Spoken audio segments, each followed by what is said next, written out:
একজন মেয়ে কখন থেকে মহিলা হয়? আসসালামু আলাইকুম প্রিয় দর্শক, আমি আলী শাওন ফেসবুক পেজ এবং ইউটিউব চ্যানেলের পক্ষ থেকে আপনাদের মাঝে নিত্য নতুন ধাঁধা নিয়ে ময়জউদ্দিন চত্বরে চলে এসেছি 300 ফিটের কাছেই। তো আমার সাথে একজন আপু রয়েছে, চলুন তার সাথে পরিচিত হয়ে নেই। আসসালামু আলাইকুম। ওয়ালাইকুম আসসালাম। আপনার কি নাম একটু জোরে বলতে হবে? আমার নাম নুসরাত জাহান নুরি। নুসরাত জাহান নুরি। কি করেন আপনি?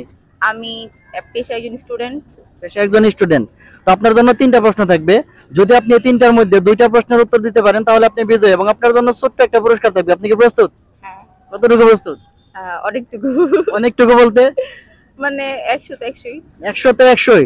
দর্শক উনি 100 তে 100 প্রস্তুত আছে, দেখি শেষ পর্যন্ত 100 তে 100 টিকায় রাখতে পারে কিনা। তো আপনার জন্য প্রথম প্রশ্ন, কোন জিনিসের মধ্যে প্রচুর পরিমাণে চিনি থাকে কিন্তু ওই জিনিস খাইতে মিষ্টি লাগে না, সেটা কোন জিনিস? 10 সেকেন্ড সময় থাকবে। 1 আমি জানি 2 10 সেকেন্ড টাইম। কি হতে পারে। 3 আইডিয়া নেই। 4 চিনির কৌটা। চিনির কৌটা। কিভাবে? ওটার মধ্যে চিনি থাকে কিন্তু ওটা তো আর কৌটা তো মিষ্টি থাকে না। চিনির ভিতরে প্রচুর পরিমাণে চিনি থাকে কিন্তু চিনির কৌটা খাইতে মিষ্টি না। মিষ্টি না। রাইট রাইট, এটা একদম রাইট। চিনির কৌটা বলেন, চিনির বস্তা বলেন, অর্থাৎ যার ভিতরে চিনি থাকে সেই জিনিসের চিনি খাইতে মিষ্টি লাগে কিন্তু ওই জিনিসটা খাইতে মিষ্টি লাগে না। রাইট, একদম রাইট। আপনি প্রথমটার মধ্যে প্রথমটা বেড়ে গেছেন। তো আপনার জন্য দ্বিতীয় প্রশ্ন। প্রশ্নটা হচ্ছে, কোন জিনিস যদি বাঁকা থাকে সেটাকে আমরা সোজা করতে পারি, তাই না? হ্যাঁ কোন জিনিস বাঁকা থাকলে সেটাকে আমরা নরমালি সোজা করতে পারি। হ্যাঁ। যেমন লোহা যদি বাঁকা থাকে হাতুড় দিয়ে বাইরে বাইরে পিটে পিটে সোজা করা যায়, কিন্তু আমার প্রশ্ন হচ্ছে কোন জিনিস কখনোই সোজা হয় না?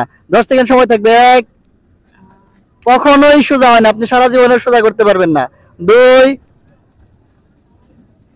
3 কুকুরের লেজ। কুকুরের লেজ। কিভাবে? কারণ ওটা তো সারা জীবনই বেঁকা থাকে, ওটা সোজা করা পসিবল। সোজা করছেন কখনো? সোজা করার চেষ্টা করছেন? ছোটবেলা। ছোটবেলায় হয়েছে? না। হয় নাই, সেখান থেকে কি উত্তর দিলেন? হ্যাঁ। রাইট রাইট, এটা একদম রাইট। কুকুরের লেজ কখনোই সোজা হয় না। রাইট, একদম রাইট। আপনার জন্য আপনি 2টার মধ্যে 2টা বেড়ে গেছেন, আপনি অলরেডি পুরস্কার বিজয়ী। এদিকে তাকাইতে হবে। তো আপনার জন্য 3 নম্বর প্রশ্ন।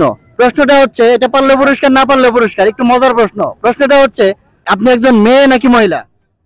আমি একজন মেয়ে। মেয়ে। তাহলে আমার প্রশ্ন হচ্ছে, একজন মেয়ে কখন থেকে মহিলা হয়? আপনি বলছেন আপনি মেয়ে, তাহলে আপনি তো মহিলা হবেন কখন থেকে? আপনি মহিলা হবেন না,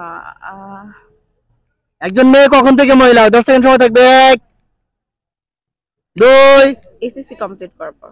এসএসসি কমপ্লিট করার পর। কিভাবে আজব উত্তর দিলেন? মহিলা কলেজে ভর্তি হয়। মহিলা কলেজ মহিলা।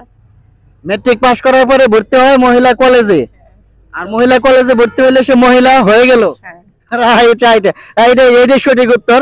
অনেকে বলে যে মা হওয়ার পরে মহিলা হয়, 18 বছর বয়স হলে মহিলা হয়। সব ক্ষেত্রে হয়, সেটাও মহিলা হয়, কিন্তু প্রকৃতপক্ষে মহিলা হয় মেট্রিক পাস করার পরে। যখন কলেজে ভর্তি হয় তখন তারা মহিলা কলেজে ভর্তি হয় আর তারা মহিলা হয়ে যায়। 3টার মধ্যে 3টা বেড়ে গেছেন। তো আপনার জন্য ছোট্ট একটা পুরস্কার।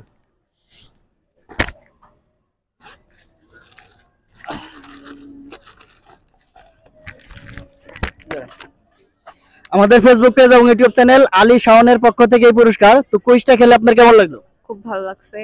ইনশাআল্লাহ আবার দেখা হলে আবার খেলবো। ঠিক আছে, ধন্যবাদ। আমাদের ভিডিওগুলো দেখবেন, সাবস্ক্রাইব ফলো করে দিবেন। ঠিক আছে, থ্যাংক ইউ।